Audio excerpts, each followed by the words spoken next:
Hey, so if you know me, you know that I exited a toxic family system 2 years ago to this month. And it's really what's been so cool is that when you're in it, I think of like a dome, like a glass dome. You're in this bubble and you're saying the sky is blue and they're like, no, it's green, it's purple, and you start to be like, are these even my hands?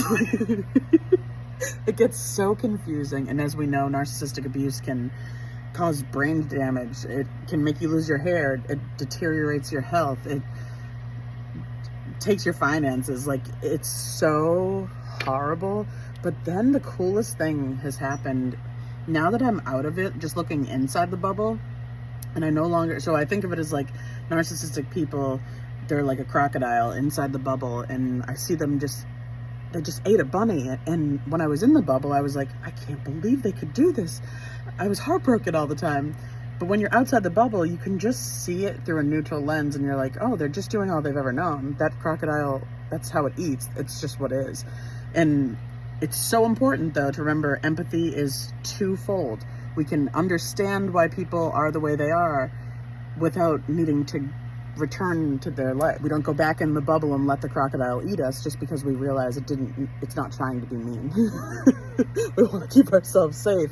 But it's been profound for my life to see these people through such, I don't want to say they're innocent because it's very harmful, the behaviors, but there is an innocence to them. And it's just been fascinating. And I've never felt such an abundance of unconditional love for the people of in my extended family system, the low effort family system. And as I've been learning, and I'm so glad that they are talking about this more, and it's really out in the open, that low effort family systems are just as toxic as high conflict. We were all so brainwashed to think, oh, there's no hitting and yelling and swearing, so how bad could it really be? But with low effort family systems, there's, the opposite of love is indifference. Just no one really cares. It's honestly astonishing. I can't stop laughing now. I'm in this chapter where I see it so clearly, and it's not at all affecting me or hurting me anymore because I'm not in that bubble anymore. So I just can't stop laughing, and I see the innocence of these people and how we know that bullies bully just because they're so insecure, traumatized, ashamed, afraid, full of guilt. And oh my gosh, it never had anything to do with me or anyone else that they were bullying. And what you come to realize is they're really just a huge fan of you. That's the way that they pick a scapegoat, is they subconsciously, there's no awareness of it, but they zero in on the person with the highest emotional intelligence in the family, the person that can see right through them, someone who's not going to be easily swayed and become a slave like all the others.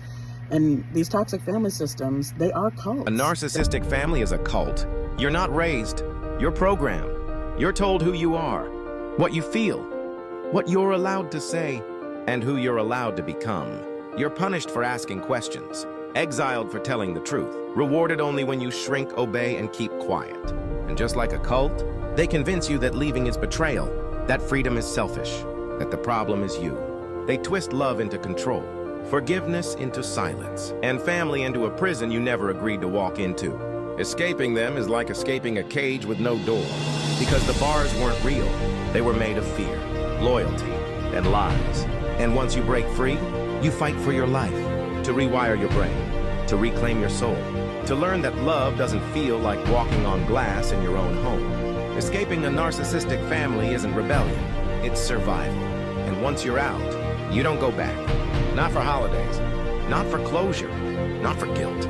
Because the only way to win against a cult is to stop playing the role they gave you and become everything they tried to erase. There are rules. If you ever speak up about mistreatment, that is considered betrayal. If you speak up, then everyone else has to turn away. That means they're doing their job and they're being good slaves. And it's just fascinating.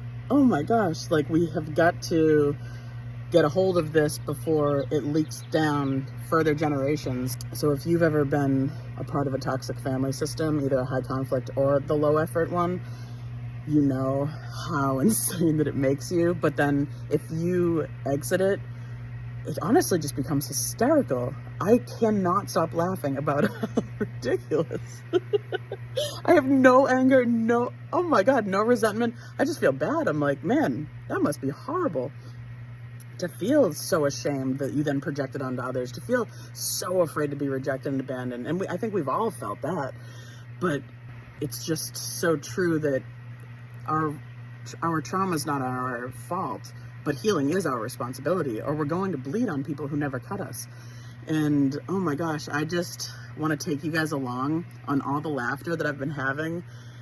It's just so pure. You know, like when a 3-year-old is like telling you a story and they're so serious and you think it's that feeling. It's not, because you're not looking at the 3-year-old like, what a loser. No, it's this like pure joy, love feeling. And I just can't stop laughing in this energy. It's the best chapter I've ever been in. It's such a relief. My health has done a 180. Like, oh my gosh, all those years, I never even had a menstrual cycle 3 consistent months in a row. Now it's every month. I can't believe all the doctors I went to all through my teenage years and my 20s and my 30s, just to find out it was just the people I was around, and the withholding, the silent treatment, and just torture.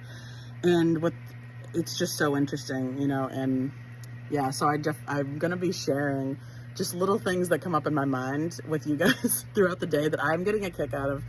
And it's not, and I'm feeling like, because I came from so much pain, just excruciating pain for decades. So, oh my God. And so now that I'm into clarity and there's no one clouding my vision because I'm not around any of these people anymore, but I feel like now as I'm in this chapter of so much overwhelming laughter and just unconditional love, I feel like eventually the laughter will die out and it will just be, it is what it is, just pure acceptance. But it's a very fun chapter I'm in right now.